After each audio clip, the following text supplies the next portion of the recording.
नमस्कार। आपके अपने चैनल AK गुरु SS में आपका हार्दिक स्वागत है। तो दोस्तों, आज हम जानेंगे राजस्थान राष्ट्रीय योजना 2023 के बारे में। राजस्थान राष्ट्र में जो राष्ट्रीय योजना चल रही है, इस योजना के तहत बेटी के जन्म से 12वीं कक्षा तक जो 50,000 रुपये मिलते हैं, उसके लिए हमें क्या करना है, कहाँ से फॉर्म अप्लाई होगा, किस समय कितने रुपए मिलेंगे, जन्म के समय कितने मिलेंगे, और उसके बाद 1 वर्ष की जब बालिका हो जाएगी कितने मिलेंगे, 12वीं तक ये आपको 50,000 रुपये मिलेंगे। इसके बारे में हम जानना चाह रहे हैं। तो अब हम देखते हैं कि जो इसका नोटिफिकेशन जो डला हुआ है उसमें क्या बताया गया है, उसके बारे में हम जानेंगे।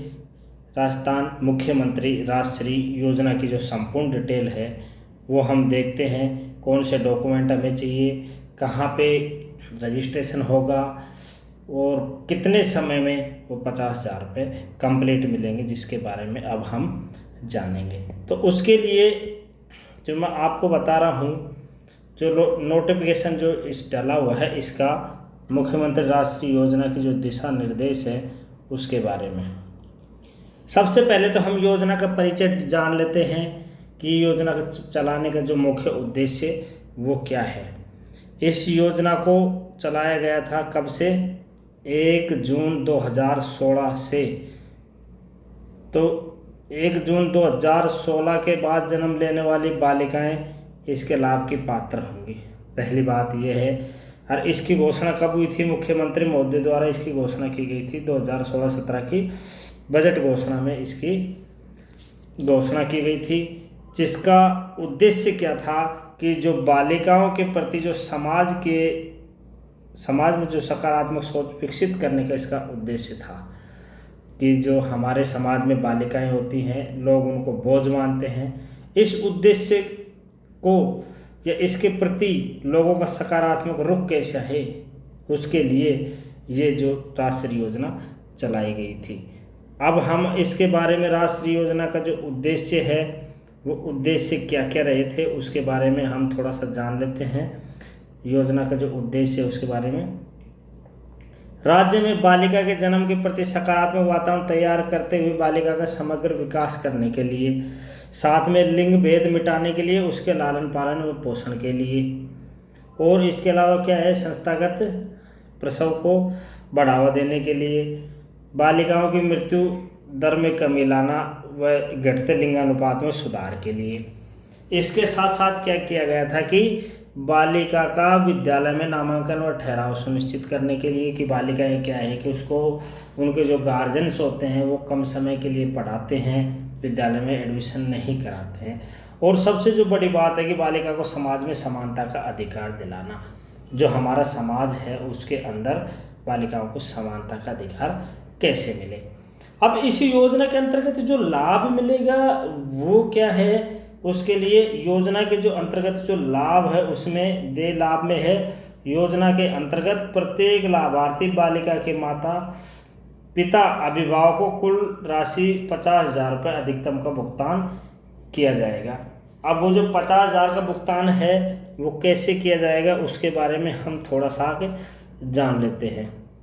50,000 रुपये किस किस प्रकार हमें मिलेंगे, उसके लिए जो 50,000 हमें मिलेंगे, सबसे पहले क्या करना पड़ेगा, राज्य के राजकीय तथा चिकित्सा एवं स्वास्थ्य विभाग द्वारा संस्थागत प्रसव, कोई भी बालिका है उसका संस्थागत यानी कि अस्पताल के अंदर प्रसव होना चाहिए। अब इसमें अधिकृत निजी चिकित्सा संस्थानों प्रसव में जन्म लेने वाली बालिकाओं कि माता को अस्पताल से छुट्टी मिलने पर, जैसे उसको अस्पताल से छुट्टी मिलेगी बच्ची होने के बाद 2,500 रुपये की राशि दे दी जाएगी। यह राशि जननी सुरक्षा योजना JSY जननी सुरक्षा योजना के अतिरिक्त होगी। जननी सुरक्षा योजना जो राशि मिलती है वो अलग होगी, उसके अलावा अलग से मिलेगी 2,500 रुपये। अब ये तो हो गए 2,500 रुपये। अब दूसरे जो है इसमें बालिका की जब उम्र 1 साल की पूरी हो जाएगी तो उसको क्या मिलेगी, 2,500 रुपये की राशि और मिलेगी। इस तरह दूसरी किस्त मिलेगी। इसके बाद जब बालिका क्या करेगी, किसी भी सरकारी विद्यालय में पहली कक्षा में प्रवेश लेगी तो उसको 4,000 रुपये की राशि उसके खाते में डाली जाएगी। ये तीसरी किस्त के रूप में डलेगा। इसी तरह से जब बालिका सरकारी विद्यालय में, राजकीय विद्यालय नहीं सरकारी विद्यालय में छठी कक्षा में प्रवेश लेगी तो बालिका के नाम से 5,000 रुपये की राशि उसको और दी जाएगी चौथी किस्त के रूप में। कैसे मिला है, बालिका को छुट्टी मिली 2,500 रुपये। जब बालिका 1 साल की हो गई 2,500 रुपये दिए गए उसको। फिर वो पहली कक्षा में उसने प्रवेश लिया 4,000 रुपये दिए गए। और फिर उसने छठी कक्षा में प्रवेश लिया 6,000 रुपये दिए गए। तो इस तरह से ये 4 किस्तों में। अब 5वीं जो किस्त है वो कैसे मिलेगी, 5वीं किस्त के बारे में हम जान लेते हैं। 5वीं किस्त जब सरकारी विद्यालय के अंदर बच्ची जब 10वीं क्लास में प्रवेश लेगी तो उसको 11,000 रुपये की राशि का नगद चेक दिया जाएगा जब वो 10वीं क्लास के अंदर प्रवेश लेगी। तो इस तरह से उसको 5वीं किस्त मिलेगी।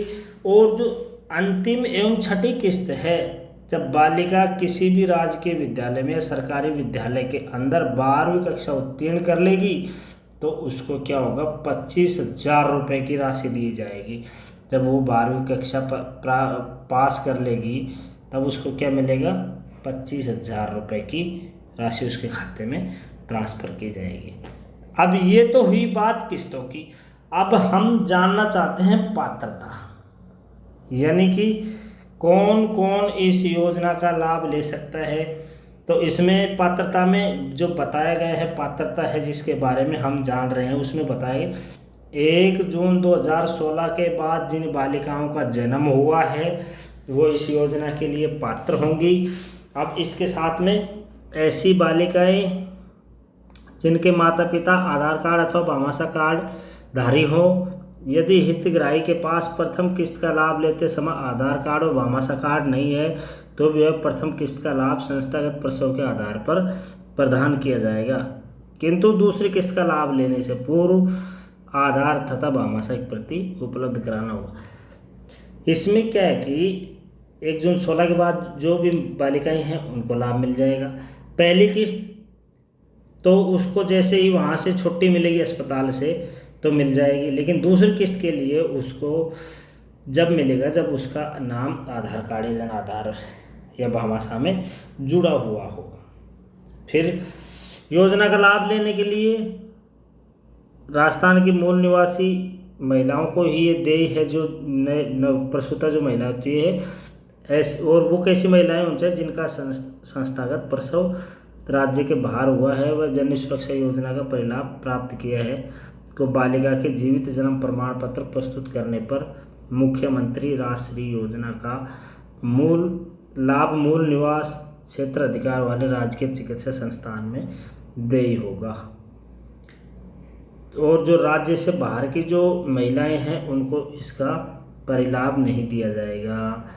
क्या है कि जो राजस्थान के अंदर जो मुख्य रूप से निवास कर रही है उन्हीं महिलाओं को इसका लाभ मिलेगा और उसका चिकित्सा संस्थान के अंदर जन्म होना चाहिए। राजस्थान राज्य के बाहर की जो महिलाएं हैं उनको इनका लाभ नहीं मिलेगा, ये बताया गया। अब इसके बाद में जो चौथा पॉइंट है उसमें क्या बताया गया है, चौथे पॉइंट में ये भी देख लेते हैं। चौथा पॉइंट में कह रहे हैं कि प्रथम एवं द्वितीय किस्त का लाभ सभी संस्थागत प्रसव से जन्म लेने वाली बालिकाओं को देय होगा और यह लाभ 31/5/2016 की मध्य रात्रि के पश्चात जो जन्म लिए तो सभी बालिकाओं को देय होगा। तीसरी एवं पश्चातवर्ती किस्तों का लाभ एक परिवार में अधिकतम 2 जीवित संतानों तक ही सीमित होगा, यानी कि एक व्यक्ति 2 ही बच्चियों पर इसका लाभ ले सकता है, 2 ही जीवित संतान पर इसका लाभ ले सकता है। अगर उसको 2 से ज़्यादा संतान है तो उसे लाभ नहीं मिलेगा। अब इसमें करना क्या होगा कि 2 जो जीवित संतान है उनको 2 से अधिक जीवित संतान होगी उनको लाभ नहीं मिलेगा और जो इसकी प्रक्रिया क्या है कि माता पिता को इसके लिए स्व घोषणा जो पत्र होता है वो उसको अपलोड करना अनिवार्य होगा। अच्छा, जो 5वां पॉइंट है, यदि माता पिता की ऐसी बालिका की मृत्यु हो जाती है जिसमें 1 या 2 किस्तों का लाभ मिल दिया जा चुका हो, तो ऐसे माता पिता की कुल जीवित संतानों में से मृत बालिका की संख्या कम हो जाएगी तथा ऐसे माता पिता को यदि एक बालिका और जन्म लेती है तो लाभ के लिए पात्र होगी।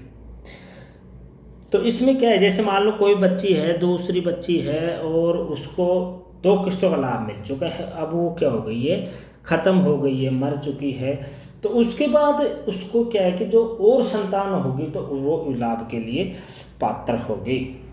इसके साथ साथ क्या है, छठा जो पॉइंट है, प्रथम किस्त हेतु राज्य के राजकीय एवं चिकित्सा स्वास्थ्य विभाग द्वारा संस्थागत प्रसव हेतु अधिकृत निजी संस्थानों में प्रसव से जन्म लेना आवश्यक है।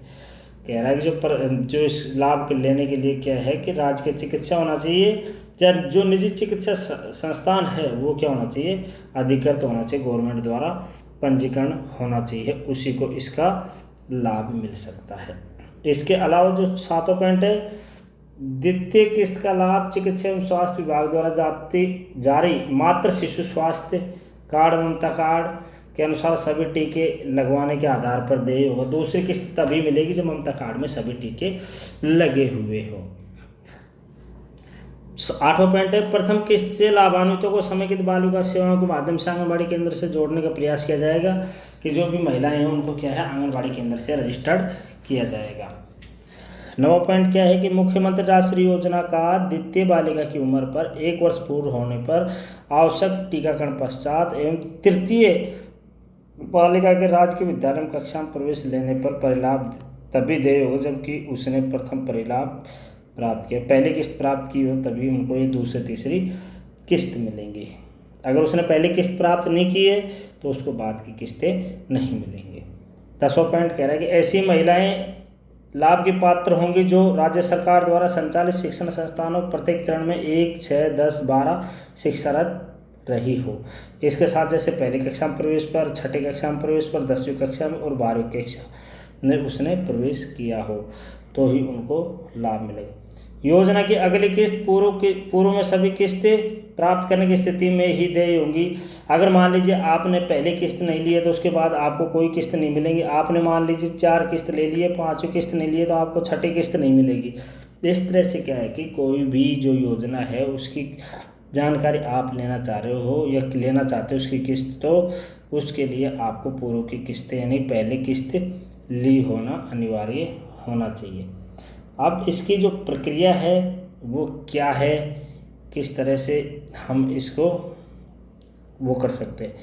प्रक्रिया में नंबर 1 पॉइंट पे कहा है कि मुख्यमंत्री राजश्री योजना के अंतर्गत बालिका के जन्म पर संस्थागत प्रसव होना सुनिश्चित करने तथा बालिका की आयु 1 वर्ष पूरी हो जाए, साथ में उसके टीकाकरण पूरे लग जाएं और चिकित्सा एवं स्वास्थ्य विभाग द्वारा देय राशि बालिका की माता या पिता न होने पर अथवा अभिभावक के बैंक खाते में ऑनलाइन ट्रांसफ़र की जाएगी। इसके लिए प्रत्येक बालिका को जन्म के समय ही यूनिक आईडी नंबर दिया जाएगा। प्रथम और द्वितीय किस्त प्राप्त करने के लिए पृथक से आवेदन करने की आवश्यकता नहीं रहेगी। इसमें ये कहा गया है, जो पहला पॉइंट है, इसकी जो प्रक्रिया है, जैसे ही बालिका जन्म लेगी तो अस्पताल द्वारा उनको एक यूनिक आईडी नंबर दिया जाएगा।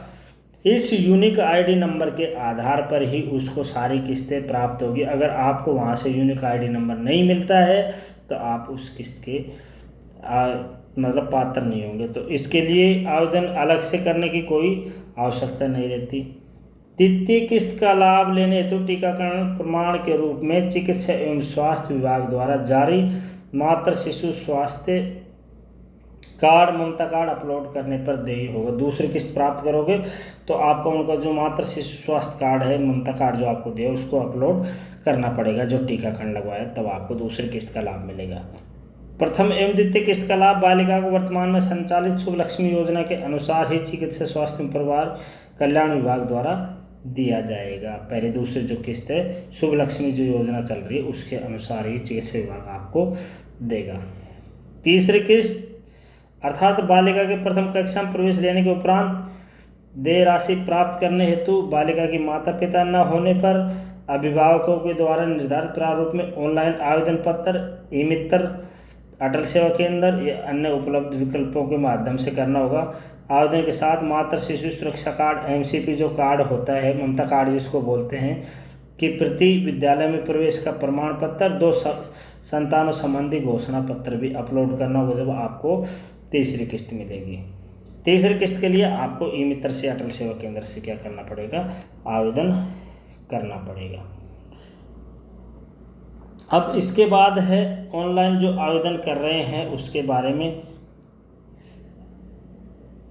अब ऑनलाइन प्राप्त आवेदन प्रकरणों की ऑनलाइन स्वीकृति कार्यक्रम अधिकारी के द्वारा जारी की जाएगी तथा लाभार्थी खाते में राशि का ऑनलाइन हस्तांतरण किया जाएगा। अब इसमें जो चौथी और पांचवी किस्त है उसके लिए क्या करना पड़ेगा, योजना के अंतर्गत चौथी, पांचवी और छठी किस्त, अर्थात चौथी किस्त तो मिलेगी छठी में जब वो प्रवेश लेगी, पांचवी किस्त मिलेगी 10वीं में प्रवेश पे, और छठी किस्त मिलेगी जब वो 12वीं कक्षा बालिका उत्तीर्ण कर लेगी और या उसके माता पिता नहीं होने पर। इसके लिए क्या करना पड़ेगा, वही प्रक्रिया है, ऑनलाइन आवेदन ई मित्र पर करना पड़ेगा या कोई अन्य माध्यम से आप भी ऑनलाइन कर सकते हो। और साथ में विद्यालय में प्रवेश के प्रमाण की प्रति भी अपलोड करनी पड़ेगी और कक्षा 12 उत्तीर्ण करने की अंक तालिका भी आवेदन के साथ अपलोड करनी पड़ेगी, तब जाके आपको छठी किस्त मिलेगी। योजना का जो प्रशासनिक विभाग है वो महिला एवं बाल विकास विभाग होगा, जो CDPO है वो इसका मूल रूप से वो विभाग माना गया है। अच्छा, योजना की समीक्षा जिला कलेक्टर द्वारा की जाएगी, प्रत्येक माह में एक बार इसकी समीक्षा की जाती है। योजना के सफल संचालन हेतु राज्य सरकार द्वारा समय समय पर जारी दिशा निर्देशों के आधार पर योजना का संचालन किया जाएगा। समय समय पर समुचित संशोधन और दिशा निर्देश जारी किया जाएगा। तो इस तरह से क्या है कि हम जो इसकी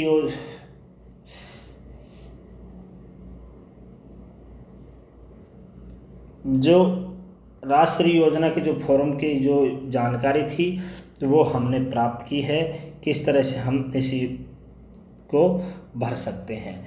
तो उसके लिए जो आपको ये जो फॉर्मेट में भी यहाँ पे दिखाया गया है, जो आपकी बेटी को 50,000 रुपये कैसे मिलेंगे, यहाँ भी आपको काफ़ी डिटेल में समझाया गया है। तो इसके लिए जो अब मोटी सी जानकारी मैं बता देता हूँ, अगर बालिका जन्म लेती है, जन्म के समय आपको 2500 रुपये मिलते हैं। जब वो 1 वर्ष की हो जाएगी तो आपको फिर 2500 रुपये मिलेंगे। पहली कक्षा में जब बालिका प्रवेश लेगी तो आपको 4,000 रुपये मिलेंगे। जब वो छठी कक्षा में प्रवेश लेगी आपको 5,000 रुपये मिलेंगे। 10वीं कक्षा में प्रवेश लेगी 11,000 रुपये मिलेंगे। जब वो 12वीं कक्षा प्राप्त कर लेगी 25,000 रुपये मिलेंगे। तो इस तरह आपको कुल 50,000 रुपये जो मिलेंगे उसकी राशि आपके खाते में ट्रांसफ़र हो जाएगी। तो दोस्तों, कैसा लगा मेरा वीडियो? अगर आपको वीडियो अच्छा लगा हो तो मेरे चैनल को सब्सक्राइब करें, लाइक करें, शेयर करें, जिससे हमें आपका मोटिवेशनल मिलता रहे। जय हिंद, जय भारत।